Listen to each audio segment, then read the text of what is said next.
Mais de 1,5 bilhão de pessoas no mundo dependem exclusivamente das florestas para viver. O Brasil, que tem a segunda maior extensão de florestas do planeta, já é apontado como modelo de gestão sustentável. No Repórter Brasil desta semana, você vai ouvir os povos da floresta, na série de reportagens de Akemi Nitahara. O Brasil e os povos da floresta. Proteja a floresta, ela protege você. Esse é o lema, no Brasil, do Ano Internacional das Florestas. Definidas como territórios com vegetação cerrada e árvores de grande porte, as florestas cobrem 31% da área do planeta, servem de abrigo para 300 milhões de pessoas e respondem por 80% da biodiversidade de todo o mundo, de acordo com o Programa das Nações Unidas para o Meio Ambiente. A encarregada do Fórum sobre Florestas da ONU, Bárbara Távora Janchil, lembra que todos podem e devem contribuir para a conservação das árvores. Não se pode pensar apenas nessas grandes florestas da Amazônia, da Bacia do Congo, do Sudeste Asiático. Floresta também são essas árvores que estão no meio da cidade e que fazem uma diferença na qualidade do ar, na água, mas também no ponto de vista emocional, porque se você mora numa cidade muito grande, cheia de carros, cheia de barulho, cheia de poluição, a tranquilidade que uma árvore ou com um parque de árvores traz é imensa. É um efeito quase que na alma, no espírito das pessoas. O diretor do Departamento de Florestas do Ministério do Meio Ambiente, João de Deus Medeiros, lembra que a comemoração do Ano Internacional é fundamental para o Brasil, que detém a segunda maior extensão de florestas do planeta, atrás da Rússia, e a maior área de floresta tropical do mundo, além do maior estoque de carbono em biomassa. Primeiro, ter um reconhecimento internacional do Ano das Florestas coloca no calendário mundial a evidência com relação à necessidade de termos uma política que consiga conciliar o desenvolvimento com a manutenção das florestas e a vinculação que procura se difundir de maneira mais efetiva, da importância de manter essas florestas, não só para serviços como, por exemplo, a importância das florestas na conservação da biodiversidade. João de Deus considera que o Brasil deve liderar a luta pelo melhor relacionamento do homem com os recursos naturais. O papel do Brasil hoje, no contexto internacional, concerne a uma política florestal, é um país que realmente tem que assumir um protagonismo num contexto de crise como essa que a gente vive, na própria definição ou redefinição dos rumos de como a sociedade humana tem se relacionado e utilizado as florestas e os seus recursos. O diretor-geral do Serviço Florestal Brasileiro, Antônio Carlos Rummel, garante que o Brasil já está virando modelo para outros países quanto à gestão das florestas, que cobrem 61% do nosso território. A gente tem um excelente sistema de monitoramento da cobertura florestal, principalmente executado pelo INPE. Nós temos também um processo novo das concessões florestais que está em andamento e está mudando o paradigma da exploração madeireira na região amazônica. Temos também um plano anual de manejo florestal comunitário, ou seja, mostrar que aquelas populações tradicionais que vivem em floresta, que vivem em assentamentos rurais, podem ter uma propriedade rural floresta e explorar isso de forma sustentável. Outra novidade é o Inventário Florestal Nacional, que será feito este ano pela primeira vez no Brasil, como explica Rummel. O Serviço Florestal Brasileiro também está iniciando o Inventário Florestal Nacional, onde a gente vai conhecer a quantidade e a qualidade das nossas florestas, verificar também as pessoas que estão dentro e no entorno das florestas, a gente vai ter certeza de quantas pessoas vivem diretamente da floresta no Brasil. Além de chamar a atenção da sociedade para a questão da conservação ambiental, a iniciativa da ONU pretende colocar no centro do debate as pessoas que dependem das florestas para viver. A estimativa é de 1,6 bilhão de pessoas nessa situação em todo o mundo. Mais informações sobre as ações do Ministério do Meio Ambiente no contexto do Ano Internacional das Florestas estão no site www.anodafloresta.com.br. Nas próximas reportagens da série, você vai conhecer um pouco dos povos das florestas do Brasil. Reportagem Akemi Nitahara. Sonoplastia Messias Melo. Agora em Brasília, 7h19. Repórter Brasil, Repórter Brasil desta semana você acompanha a minutos. série O Brasil e os povos da floresta. As populações ribeirinhas são o tema da reportagem de hoje com a Akemi Nitahara. O Brasil e os povos da floresta. Tipicamente são pessoas que têm uma formação étnica de cruzamento de índios e brancos que foram ocupando aí a região da Amazônia, que a gente também chama de caboclo amazônico, né? Do ponto de vista econômico, sobrevivem tipicamente as atividades extrativistas, e principalmente a atividade de pesca, né? De frutas, de plantas da floresta. Do ponto de vista da habitação, estão sempre morando em áreas alagadas. E também praticam um pouco de agricultura, né? Essa é a população ribeirinha do Brasil, de acordo com o presidente do Instituto Piatã, Alexandre Rivas. A organização reúne pesquisadores da Universidade Federal do Amazonas, que fazem o monitoramento ambiental das atividades de exploração e transporte de gás na Amazônia desde 2000. Alexandre explica que a principal dificuldade enfrentada por essas comunidades é a ausência do Estado, que leva muitas delas a viver do mesmo modo há 100 anos. A presença de serviços públicos, especialmente a parte de saúde e a de educação, né? Um terceiro nível de dificuldade presente para eles é a questão também de logística, né? Ou seja, acesso aos mercados, acesso às principais cidades. Então, por exemplo, o que eles produzem, o que eles trazem da floresta, eles têm muita dificuldade de levar isso, porque é um sistema muito grande, um sistema de transporte muito precário e caro também, né? E uma quarta necessidade é a questão da energia, né? Com isso, ocorre um ciclo vicioso, onde os ribeirinhos não conseguem gerar renda com a sua produção, como confirma a ribeirinha Maria do Perpétuo Socorro Marinho Prado, que faz parte do MAMA, Movimento de Mulheres Articuladas da Amazônia. A gente luta para que esses espaços também sejam preenchidos de uma infraestrutura, onde cheguem as políticas públicas, onde elas possam recorrer a situações de violência.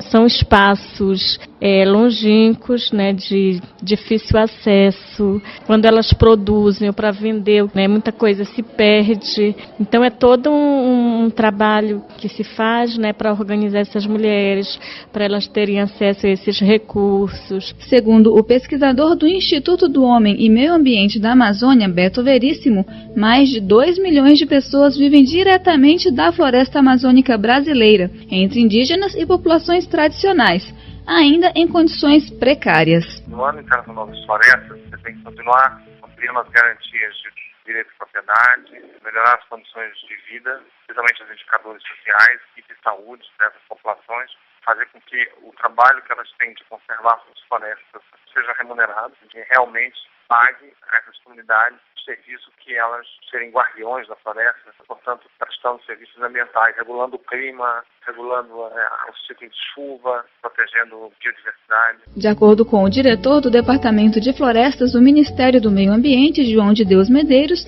em todo o Brasil, são 20 milhões de pessoas que dependem das florestas para viver, direta ou indiretamente. E o desafio do governo é melhorar as condições de vida e trabalho delas. Ainda temos várias comunidades que ainda mantêm, tanto laços culturais como processos de produção muito associados com o uso dos recursos da floresta. Com essas comunidades que a gente tem trabalhado, até para aprimorar esses processos, exatamente para se garantir a longo prazo a sustentabilidade, e a conservação e a preservação tanto desses traços culturais como também desses modos de produção numa base efetivamente sustentável. Em 2007, o Decreto Presidencial 6.040 reconheceu oficialmente os ribeirinhos como comunidades tradicionais, incluindo essa população na Política Nacional de Desenvolvimento Sustentável dos Povos e Comunidades Tradicionais.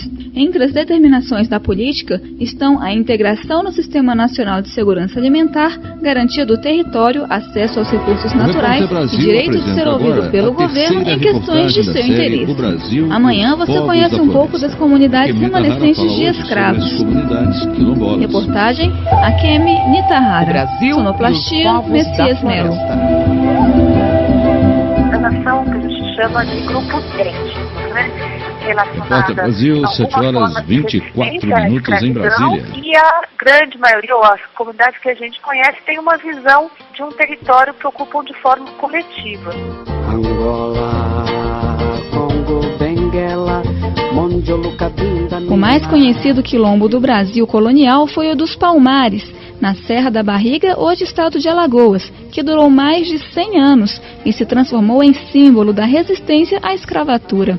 Existem cerca de 3.500 comunidades remanescentes de quilombos em todo o Brasil, de acordo com a estimativa da Comissão Pró-Índio de São Paulo, organização não governamental que apoia a luta dos índios e quilombolas pelo direito ao território desde 1978. Segundo a coordenadora executiva da entidade, Lúcia Andrade, apenas no Acre e em Roraima não foram identificadas comunidades remanescentes de escravos. Grande parte já tem acesso à escola e serviço de saúde, mas ainda há muita dificuldade em garantir a assistência básica. A principal luta, eu acho que ainda é conseguir o título das suas terras, para ter essa segurança, né, que podem permanecer nessa terra e a partir daí também ir pensando alternativas de geração de renda. O número de comunidades que tem a sua terra titulada é muito pequeno, cerca de 6% do total que a gente conhece. A garantia ao território quilombola está na Constituição, mas a titulação anda a passos muito lentos.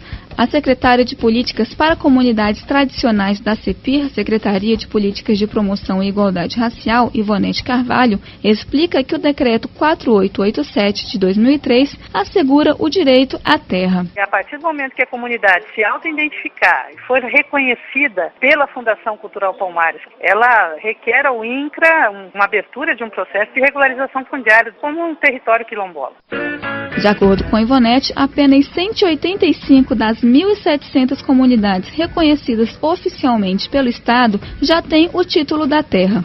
Entre as dificuldades encontradas pelos quilombolas está a disputa pela terra com grandes produtores rurais.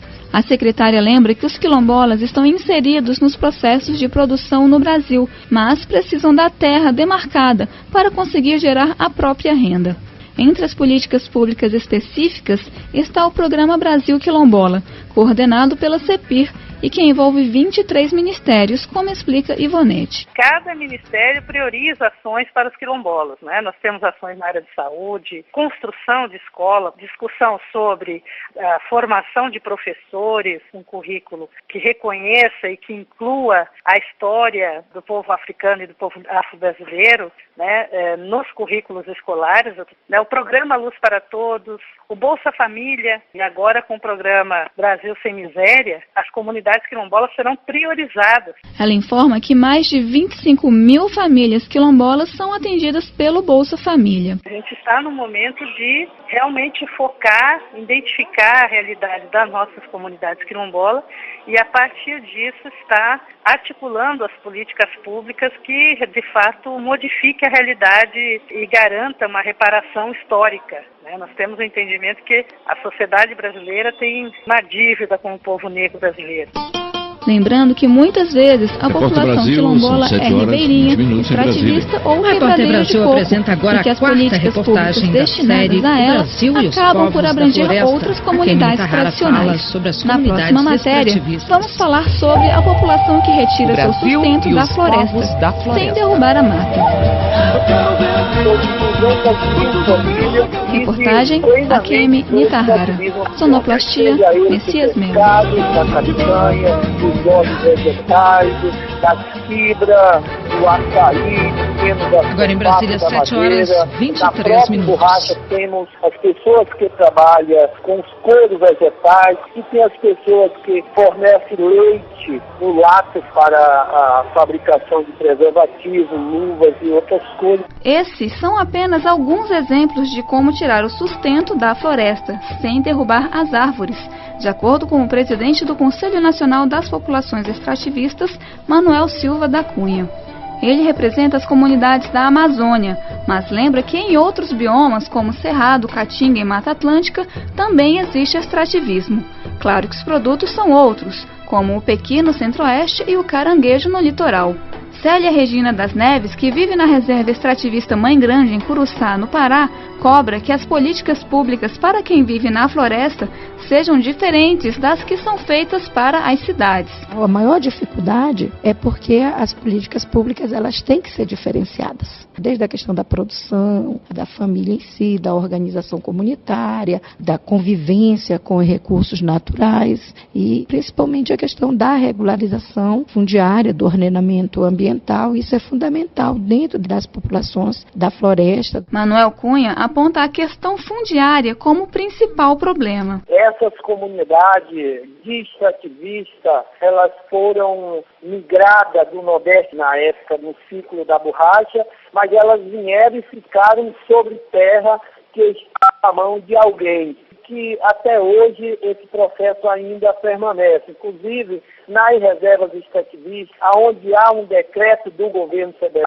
todos os governos estaduais determinando aquelas áreas em unidade de conservação de uso, mesmo assim o problema da regularização não é resolvido. O presidente do Conselho também diz que o modelo de desenvolvimento da Amazônia foi baseado no Sul e Sudeste e que, portanto, falta assistência especializada para melhorar a produção extrativista. É muito fácil você fazer assistência técnica para derrubar um hectare de floresta, planta mandioca, mas quando você quer uma assistência técnica de como melhorar a sua extração de açaí, sua coleta de castanha, a gente encontra dificuldade. Não tem ninguém dentro desses órgãos habilitado para isso. Isso repete o crédito. De acordo com o diretor do Departamento de Florestas do Ministério do Meio Ambiente, João de Deus Medeiros, o governo tem atuado para estimular as relações harmoniosas dos povos com a floresta. O próprio Pronaf Florestal, a política de apoio aos produtos da sociobiodiversidade, a agregação de valor dos produtos, como a própria garantia de preço mínimo. Tudo isso tem realmente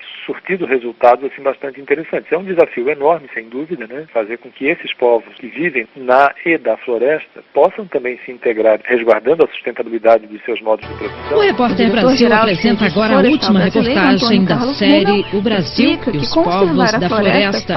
A Keminita Hara fala sobre as populações indígenas. Desobstrução da floresta. O Brasil sempre se e os pensava povos no da alternativo do floresta. solo, ou seja, para a agropecuária. E as pessoas esquecem a floresta. Então, com o desenvolvimento dessas técnicas de manejo florestal, a gente está mostrando que a floresta em pé coloca dinheiro no bolso do comunitário, na mão do empresário, de forma sustentável e não ilegal. No Plano Brasil Sem Miséria, lançado pelo governo federal no começo do mês, está prevista a implantação do Bolsa Vida na reserva indígena Caiapó, em São Félix do para as famílias que contribuam para relata a liderança Bocaeira Caiapó.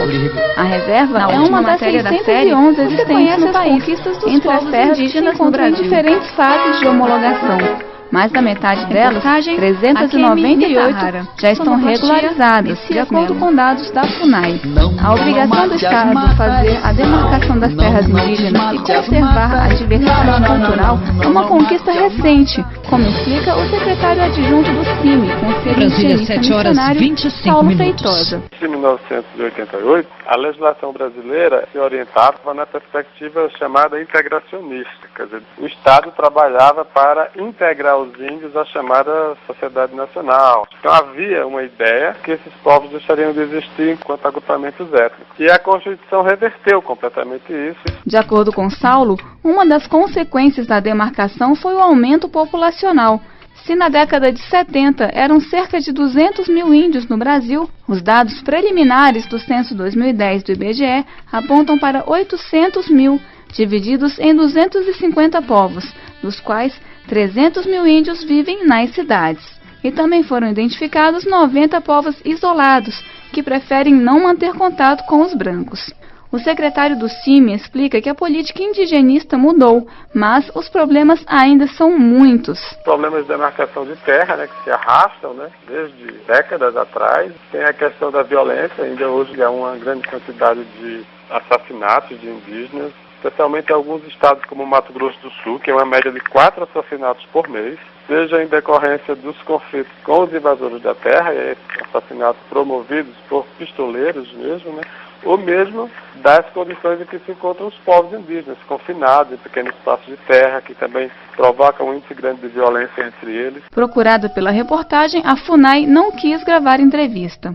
Algumas providências estão sendo tomadas, como a articulação para aprovar o novo Estatuto do Indígena, que tramita desde 1994 no Congresso Nacional e atualiza a lei em vigor, que é de 1973. Povos indígenas, através da Comissão Nacional de Política Indigenista, que também é uma novidade, ela foi criada em 2007, conta com a participação de indígenas e de representantes dos vários ministérios, e a comissão realizou uma consulta ampla aos povos indígenas, elaborou um novo texto do Estatuto dos Povos Indígenas, e esse texto foi entregue ao então presidente da Câmara, o deputado Michel Temer, e a ideia é que na hora em que se for votar o projeto de lei 2057, essa propositura dos indígenas seja apresentada como emenda. Saulo aponta também a falta de uma ação conjunta das políticas do governo federal. Não há uma ação conjunta, uma política indigenista conjunta, onde os vários ministérios atuem de forma unificada, que cada ministério construindo a sua política, mas em geral os índios têm acesso às políticas públicas, e aí depende também da situação.